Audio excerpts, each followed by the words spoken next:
So here we have a Walbro carburetor, and there's your jets and your idle screw there on the side. So it's the HD 12B carburetor.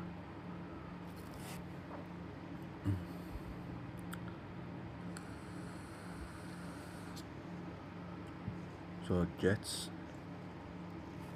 idle screw. So that there, that's your diaphragm side, and that's your pump side on top.